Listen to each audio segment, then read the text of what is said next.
자, 스팀 창의사고력 수학 백제 우리는 2학년 과정입니다. 2학년 과정이고요. 오늘은 그 첫 시간 수와 연산과 관련된 주제 같이 살펴보도록 하겠습니다. 오늘은 1번부터 첫 번째 주제부터 네 번째 주제까지 이렇게 살펴볼 거니까요. 같이 한번 따라오도록 해봐요. 알겠죠? 수업 듣기 전에 여러분이 먼저 문제를 한번 풀어보고 선생님의 설명을 여러분의 정답과 비교해 보면 조금 더 효과적으로 수업을 들을 수 있어요. 알겠죠? 그래서 먼저 한번 풀어보는 것을 추천드립니다. 먼저 풀어보지 못했다면 선생님 설명을 잘 듣고 여러분만의 정답을 정리해 보시기 바래요. 알겠지? 자, 그럼 첫 번째 문제부터 같이 살펴보도록 합시다. 자, 첫 번째 주제, 주사위 게임 만들기라고 되어 있어. 자, 여러분 주사위를 이용한 게임 해본 적 있어? 주사위를 이용한 게임, 보드게임 같은 거. 집에 주사위 하나씩은 다 있지? 그지? 보드게임이라든지 여러 가지 게임 같은 거 할 때 주사위를 이용해서 게임을 하게 되는데 오늘은 그 주사위를 이용한 게임 여러 가지 어떤 내용들이 나오는지 한번 보도록 하겠습니다. 자, 지우와 슬기는 주사위 두 개를 이용해서 재미있는 보드게임을 하고 있습니다. 주사위 두 개를 동시에 던져서 어떻게 던졌다고? 동시에 던졌어. 나오는 눈의 한 만큼 앞으로 나가는 게임입니다. 게임에서 이기고 싶은 지우는 주사위 눈의 합이 큰 수가 되기를 바라며 주사위를 던졌지만 매번 슬기보다 작은 수가 나왔어. 난 큰 수가 나와서 좀 더 앞서가고 싶었는데 그렇게 안 되더란 말이지. 지우는 주사위를 이용한 새로운 게임을 만들어서 슬기를 이기기로 한번 마음 먹었습니다. 어떤 게임을 만들어야 할까요? 어? 자, 문제 한번 보도록 할게요. 첫 번째 문제. 주사위의 모든 면은 모양과 크기가 같습니다. 그 이유를 서술하세요. 자, 주사위의 모든 면, 여기 지금 색깔 잘 안 보이지? 그지? 요 면, 요 면, 요 면, 모두 다 크기가 똑같지? 그지? 주사위는 모든 면의 크기가 똑같단 말이야. 크기와 모양이 똑같단 말이야. 이런 모양의 주사위 말고 다른 모양의 주사위를 보더라도 모든 면의 크기와 모양이 같을 거야. 그 이유가 무엇일까? 왜 그럴까? 왜 크기와 모양이 똑같을까? 만약에 여러분이 주사위를 이렇게 만들어서 사용한다고 한번 해봐. 주사위를 만들어서 쓰는데 선생님 저는 저만의 특별한 주사위를 만들게요. 그래서 이렇게 생긴 주사위를 만들어서 던진다고 한번 가정해봐. 여기가 1, 여기가 2, 여기가 3. 이렇게 했을 때 1이 잘 나올까, 2가 잘 나올까, 3이 잘 나올까? 어, 이런 모양의 주사위를 만들어 던지게 되면 면이 가장 넓은 3이 가장 잘 나오게 되겠지. 그치? 그러면 주사위를 던질 때마다 3이 잘 나오기 때문에 어떤 값이 나올지 주사위의 값이 3이 나올 가능성이 가장 높기 때문에 게임이 재미가 없을 거야. 안 그래? 어떤 면이 나올지 몰라야 또 재미가 있는 거 아니겠어? 그렇기 때문에 주사위의 면의 크기와 모양이 모두 같은 이유는 모든 수가 골고루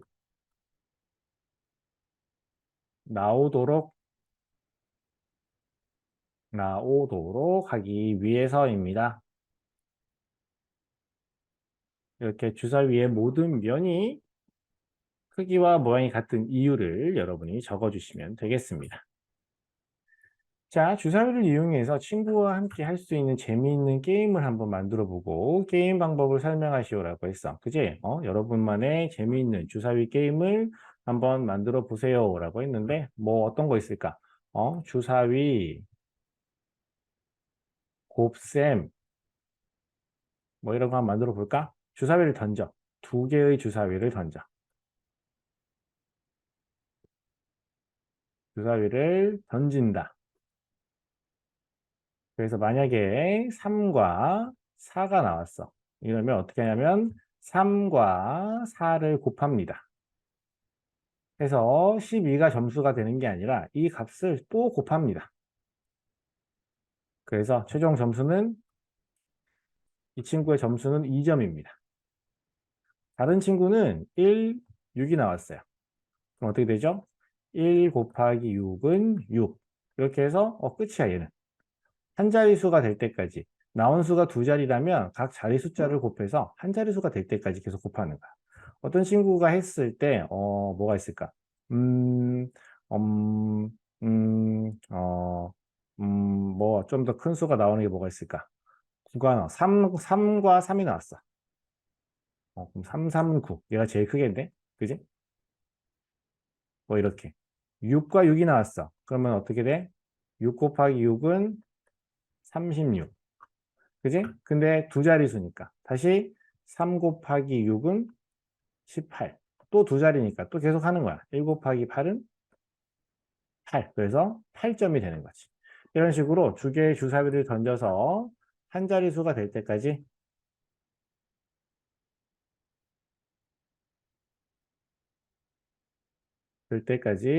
각 자리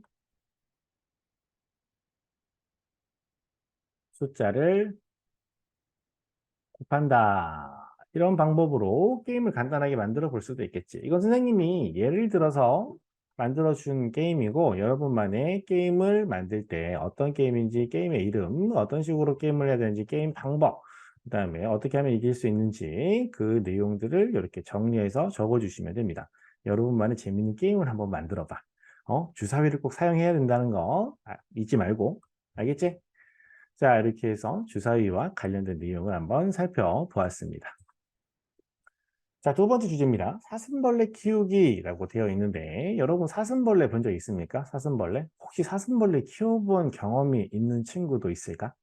선생님도 한동안 사슴벌레를 오랫동안 키웠었어. 한 몇 년 키웠지? 한 3, 4년 키웠었나?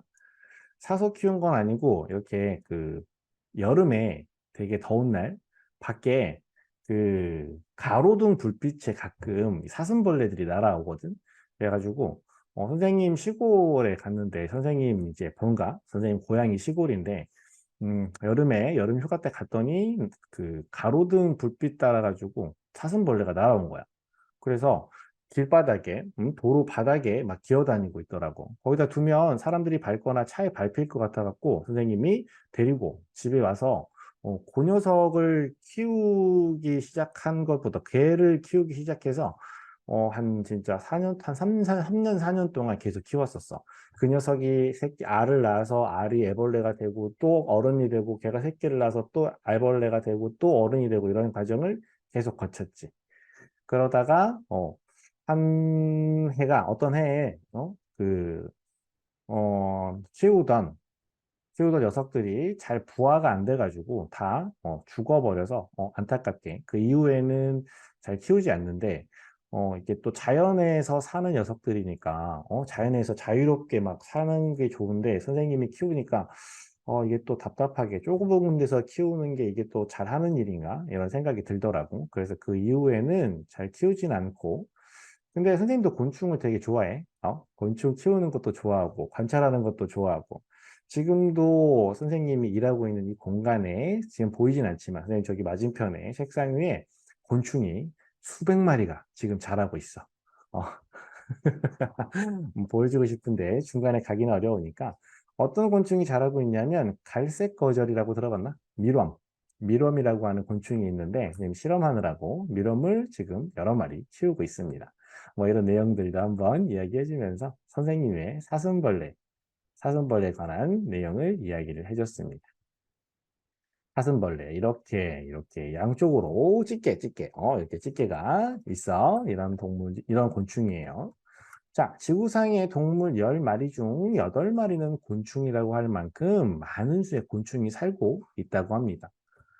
약 4억 년 전 처음 나타난 곤충이 지금까지 사라지지 않고 이렇게 많이 살고 있는 이유는 변화하는 환경에 잘 적응했기 때문이라고 하는데요.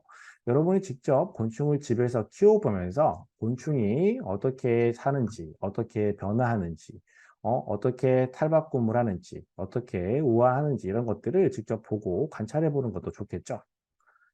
집에서 사슴벌레를 키울 때는 나무 수액 대신 곤충 젤리를 먹이로 줍니다. 곤충 젤리는 1,000원으로 20개를 살 수 있고요. 곤충 젤리 1개로 사슴벌레 1마리가 3일 동안 먹을 수 있어서 저렴하게 키워볼 수 있겠네요. 곤충은 작은 동물의 먹이가 되기도 하고 동물의 배설물이나 죽은 동식물을 분해해서 자연으로 돌아가게 해서 지구 생태계가 균형을 유지할 수 있도록 도와주는 아주 중요한 그런 동물이다라고 이야기할 수 있겠습니다. 자, 사슴벌레, 곤충에 관한 내용들 한번 살펴보았고요. 자, 첫 번째 문제 같이 한번 볼게요. 사슴벌레의 먹이가 되는 곤충 젤리는 1,000원에 20개를 살 수 있어요. 젤리는 먹인데 나무 수액, 살아있는 나무를 먹이로 줄 수 없으니까 달달한 곤충 젤리를 먹이로 줍니다. 젤리는 1,000원에 20개. 1, 10, 100, 1000. 1,000원을 주면 몇 개로 바꿔줍니까? 20개를 살 수 있습니다. 그리고 곤충 젤리 한 개는 사슴벌레 한 마리가 3일 먹으니까 젤리 한 개를 한 마리가 3일을 먹으니까요. 다시 말하면 곤충 젤리 한 개를 3마리가 먹으면 하루 동안 먹을 수 있겠구나. 이렇게 생각해 볼 수 있겠지. 그럼 곤충 젤리 2개는 몇 마리가 하루 동안 먹을 수 있겠어? 6마리가 하루 동안 먹을 수 있겠구나. 곤충 젤리 3개가 있다면 몇 마리가? 9마리가 하루 동안 먹을 수 있겠구나. 이런 식으로 생각해 볼 수도 있고요. 한 개를 한 마리가 3일 동안 먹으니까, 그러면, 30일, 30일 동안. 30일 동안 한 마리가 먹으려면 몇 개의 젤리가 필요하지? 3일 동안 한 마리가 한 개를 먹으니까 30일 동안 한 마리가 먹으려면 10개가 필요하다. 이렇게도 생각해 볼 수 있겠지? 그지? 이렇게 생각을 해볼 수 있을 겁니다. 자, 유준이는 30일 동안 사슴벌레 먹이로 3,000원이 필요하다고 합니다. 3,000원. 그러면 3,000원이면 3,000원이면 젤리 몇 개를 살 수 있어요? 1,000원에 20개를 살 수 있으니까 3,000원이면 몇 개? 60개. 60개를 살 수가 있는 거지? 그지? 한 달 동안, 30일 동안 젤리가 60개가 필요하대. 그러면 유준이가 키우는 사슴벌레는 몇 마리일까? 자, 한 마리가 30일 동안 10개를 먹어요. 그러면 두 마리는요, 30일 동안 몇 개 먹어요? 2배가 되겠죠. 몇 개? 20개를 먹어요. 30일 동안 세 마리는 몇 개를 먹어요? 30개를 먹어요. 이런 식으로 가면 30일 동안 몇 마리가 60개의 젤리를 먹게 될까요? 6마리. 좋았어. 유준이가 키우는 사슴벌레는 모두 몇 마리입니까? 6마리입니다. 이렇게 문제에서 이야기한 내용을 바탕으로 이런 식으로도 생각해 볼 수 있고 이런 식으로도 생각해 볼 수 있는데 우리가 문제의 정답을 구하기 위해서 필요한 내용은 이런 방법으로 계산하면 확인하면 답을 구해주면 되겠어요. 알겠죠? 자, 이렇게 문제에서 주어진 내용을 어떻게 정리할 수 있는지 정리한 내용, 일정한 규칙에 따라 커지는 값을 커지는 값을 이용해서 어떻게 정답을 찾을 수 있는지 이렇게 확인을 한번 해봤습니다. 자, 두 번째 문제입니다. 사슴벌레를 키우는 것이 인간에게는 재미있는 일일지 모르지만 사슴벌레에게는 고통일 수도 있습니다. 그죠? 원래는 넓은 자연에서 마구마구 날아다니고 먹고 싶은 것도 먹고 돌아다니고 이렇게 커야 되는데 사람이 키우면 좁은 사육장 안에서 사람이 주는 먹이를 먹고 살아야 되니까 어떻게 보면 천적에게 잡아먹히지 않고 안전하게 산다라고 볼 수도 있지만 자유롭게 다니지 못하니까 곤충이 답답하고 불쌍하게 생각될 수도 있겠지. 그지? 근데 생물학자는 멸종할지도 모르는 사슴벌레를 반드시 키워야 하는 경우도 있어. 우리가 잘 돌봐주지 않으면 이 사슴벌레, 어떤 곤충이 멸종해버려. 지구상에서 없어진단 말이야. 그러면 얘네들을 보호하기 위해서 어쩔 수 없이 키워야 되는 경우도 있겠지. 그지? 자, 그럼 여러분에게 물어본다. 여러분은 사슴벌레를 키울 것인지 혹은 키우지 않을 것인지 정해보래. 1번, 저는 사슴벌레를 키우겠습니다. 키울 것이다. 혹은 2번, 아니에요. 저는 키우지 않을 겁니다.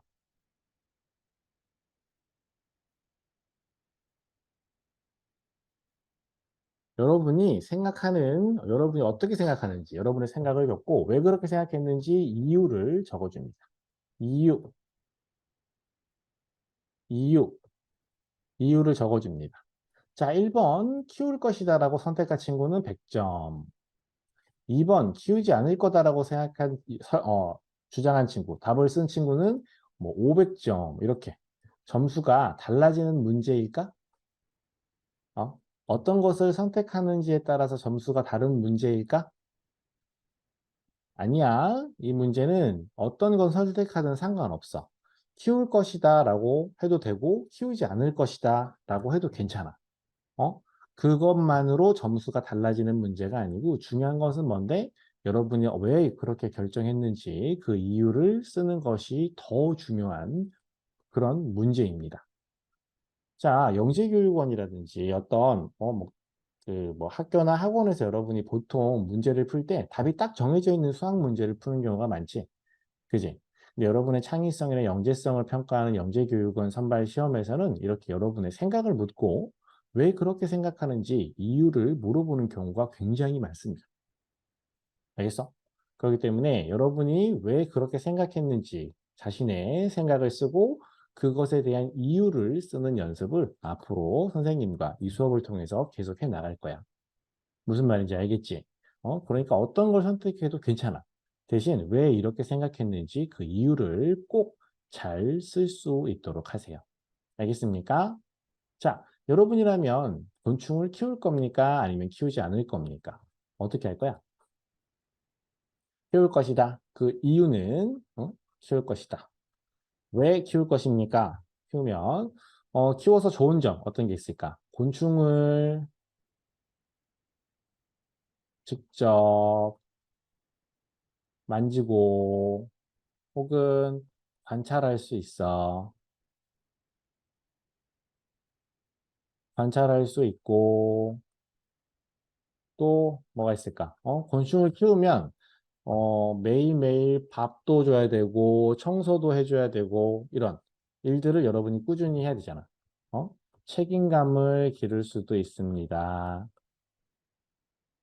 감을 키울 수 있다. 이런 장점이 있겠죠. 또 내가 곤충을 키우면 곤충이 안전하게 내가 마련해준 사육통 안에서 맛있는 먹이를 먹고 안전하게 살아갈 수 있으니까 곤충에게도 좋을 거예요. 살아갈 수 있기 때문이다. 이 곤충에게도 좋을 거예요. 천적에게 잡아먹히지 않아도 되니까, 어, 사람이 키우는 것도 괜찮아요. 이렇게 생각할 수 있겠지. 키우지 않을 것이다. 이유는 왜 그렇게 생각할 거야? 만약 이렇게 생각했다면 그 이유는 자연에서 자유롭게 살아가는 것이 곤충에게 더 좋을 것이다.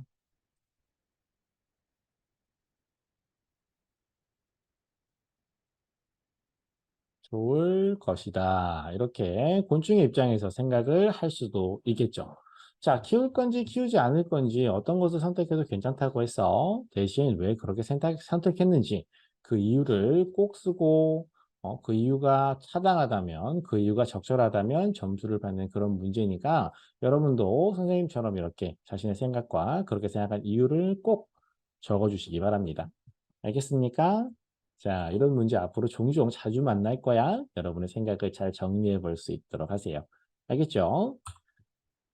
자, 세 번째 문제입니다. 로마 숫자라고 되어 있는데요. 여기 보면 로마 숫자 1은 막대기 하나, 2는 막대기 두 개, 3은 막대기 세 개, 5는 V라고 쓰는데 이 V에 왼쪽에 쓰면 백입니다. 그래서 5, V가 5인데 V의 왼쪽에 쓰면 백이니까 5 빼기 1 해서 4가 되고요. V의 오른쪽에 쓰면 어떻게 돼? 더하기가 돼서 5 더하기 1 해서 6이 됩니다. V 옆에 막대기가 두 개입니다. 7이 됩니다. 이런 식으로 나타낼 수가 있어요. 이렇게 로마 숫자는 조금 특별하게 우리가 사용하는 숫자, 인도 아라비아 숫자와 다르게 조금 다른 방법으로 수를 표현하는데요. 자, 내용 한번 살펴볼게.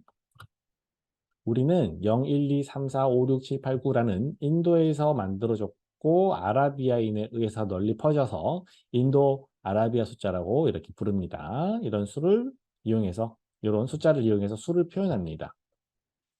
로마 숫자는 고대 로마에서 보관된 숫자로 1400년경까지 유럽에서 사용되었던 숫자로서 로마 숫자 1은 막대기 하나, V는 5, X는 10, L은 50, C는 100, D는 500, M은 1000과 같이 각 글자가 특정한 수를 의미합니다.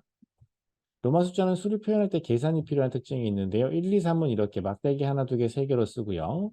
그 다음에 얘는 4는 6은 4나 6은 덧셈과 뺄셈을 이용해서 표현합니다. 로마 숫자 5를 나타내는 V를 기준으로 왼쪽에 1은 뺄셈을 의미해서 V 왼쪽에 1은 뺄셈이니까 5 빼기 1 이렇게 해서 4로 나타낼 수 있습니다.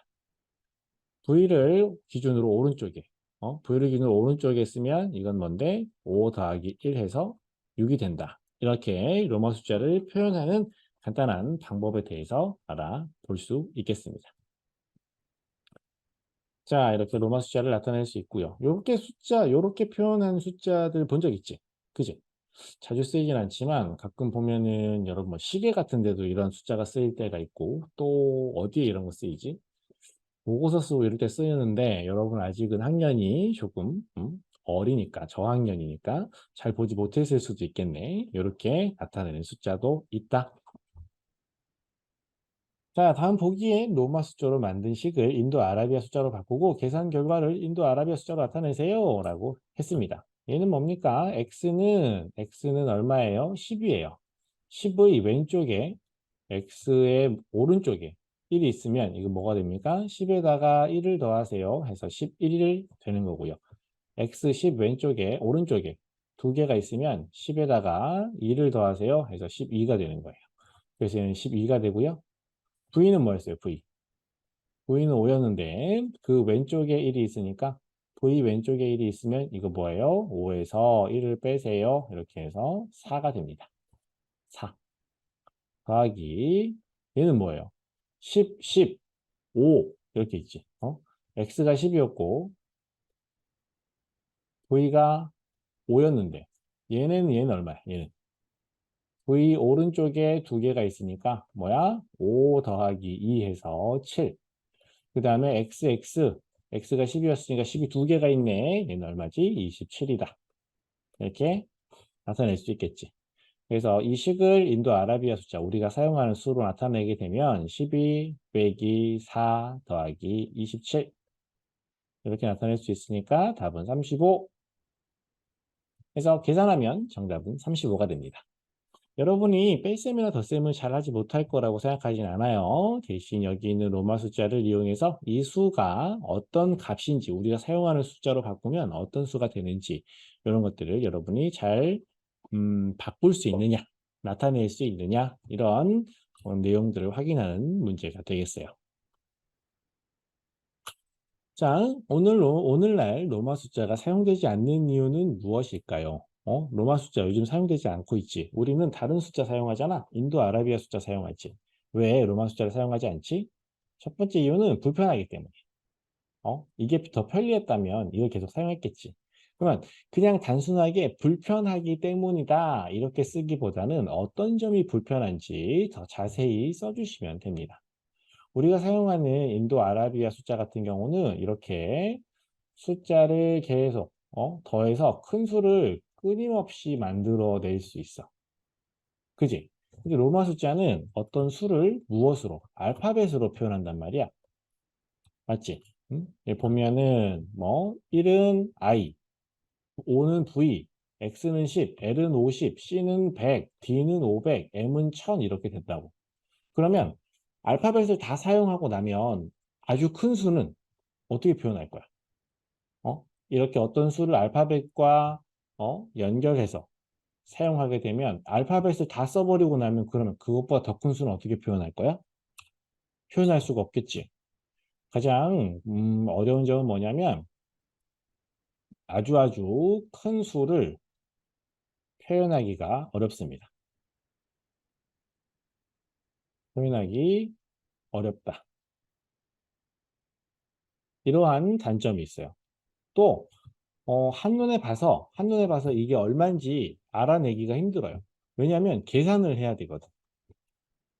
그지? 그래서 수를 표현할 때, 수를 나타낼 때 계산이 필요하니까,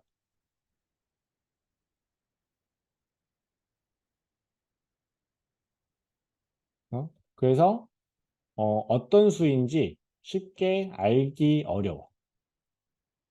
뭐 이렇게 표현해 볼까? 그러다 보니까 계산도 어려워.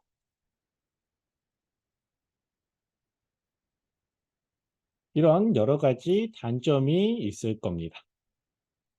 그죠? 로마 숫자. 이렇게 생긴 숫자가 어떤 불편한 점이 있는지. 얘를 이렇게 바꾸어서 계산을 해보면 우리가 사용하는 숫자들이 얼마나 편리한지를 새삼 다시 한번 느낄 수가 있을 거예요. 그렇지 않니? 어.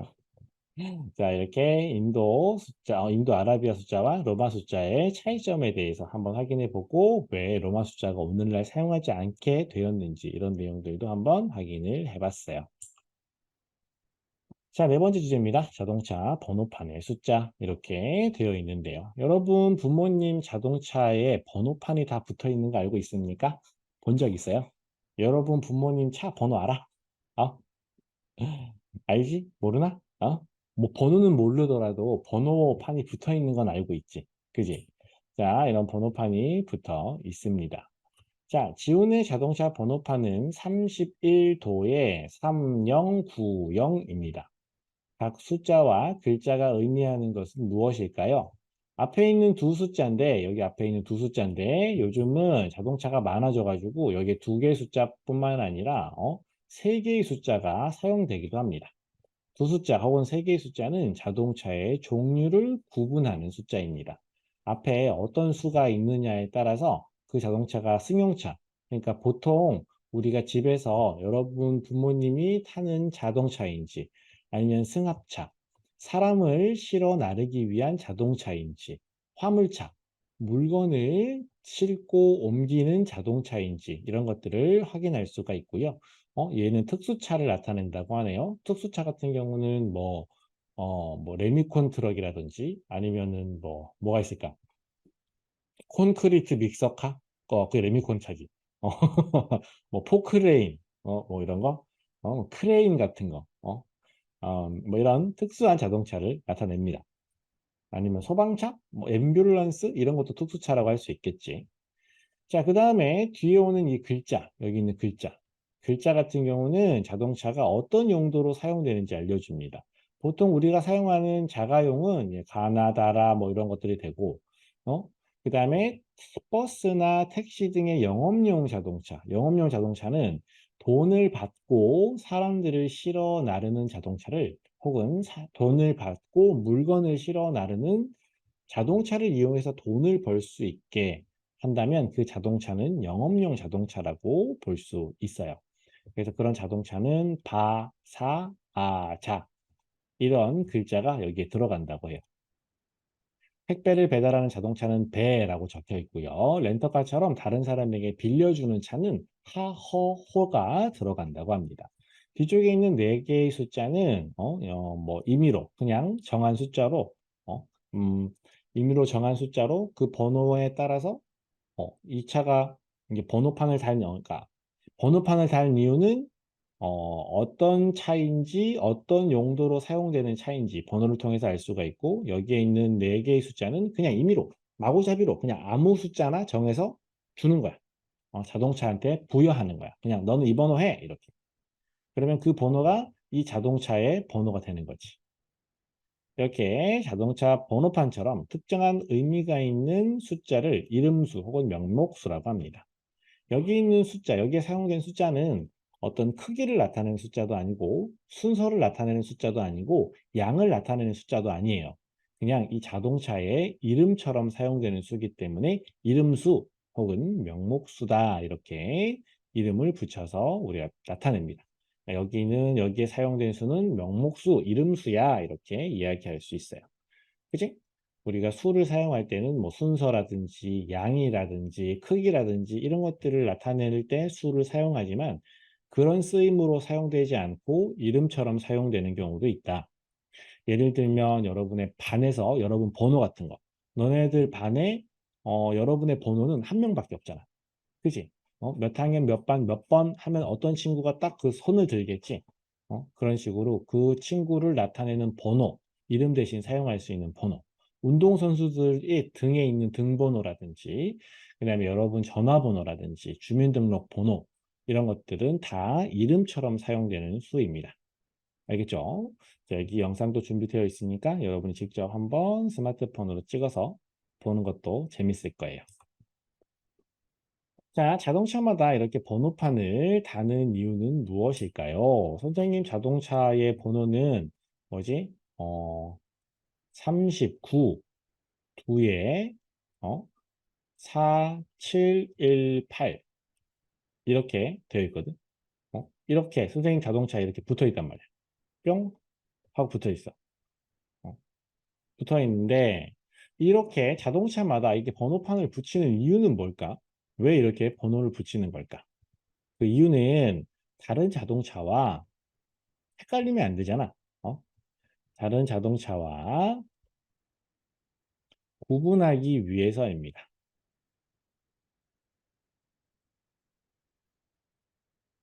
그래야 이 자동차는 이 번호니까 이 자동차가 뭔가 잘못을 했어. 이 번호로 벌금을 부과한다든지 이 자동차의 번호가 이거니까 이 번호로 세금을 부과한다든지 이렇게 다른 자동차와 구분을 해서 뭐 어, 자동차를 찾거나 아니면 세금을 부과하거나 벌금을 부과하거나 뭐 이런 식으로 다른 자동차와 구분하기 위해서 이렇게 번호판을 붙여서 사용을 하게 됩니다.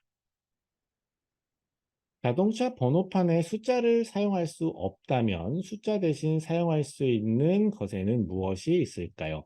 자동차 번호판에 사용된 숫자는 이름처럼 사용되는 이름수라고 했어.